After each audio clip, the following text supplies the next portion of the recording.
मला इथे शिक्षकांनी बोलवलं त्याबद्दल मी त्यांचे खरंच मनापासून आभार मानतो.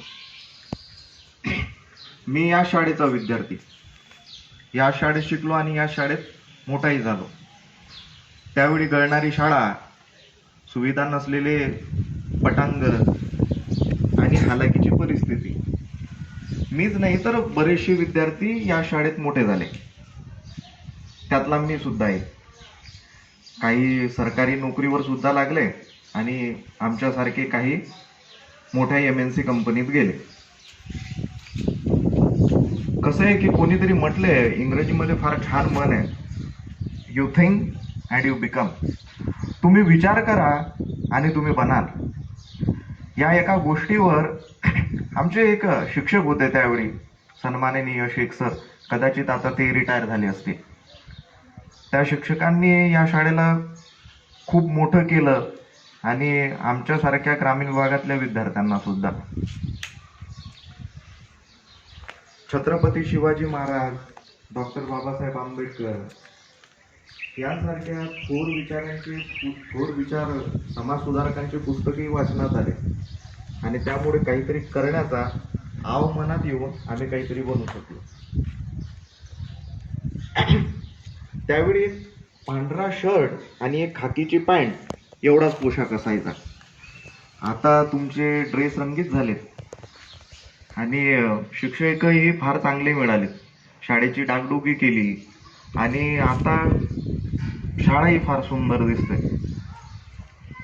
ते पाहून आनंद होतो, पण पाहिजे तशी उपस्थिती नाही याचं दुःखही होत आहे. या शाळेत शिकणाऱ्या विद्यार्थ्यांना असं वाटू शकतं की आम्ही जिल्हा परिषद शाळेत शिकतो त्याच्यामुळे भविष्यात काही होणार नाही. हा न्यूनगंड पाडू नका.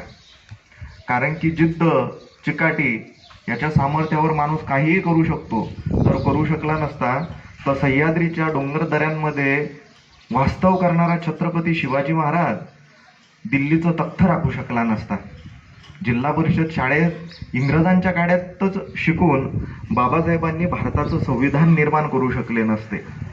त्यामुळे जिद्द, चिकाटी याच्या भरोशावर माणूस काहीही करू शकतो, याचे ते जिवंत उदाहरण.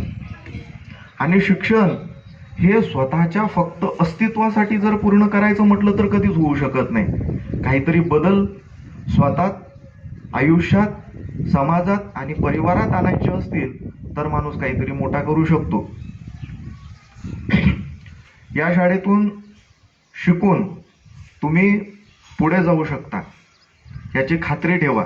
तुमच्या शिक्षकांवर विश्वास ठेवा आणि स्वतःवर. समोरचा शिकवणारा प्राध्यापक हा तुमच्याच भविष्यासाठी झटत असतो.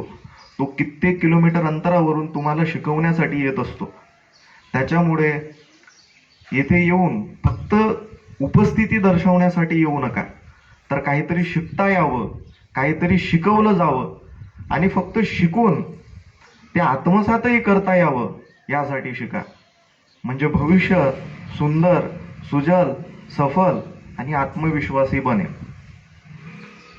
हे बोलून मी माझे 2 शब्द संपवतो आणि मला इथे आमंत्रित केलं त्याबद्दल मी सगळ्यांचे आभार मानतो.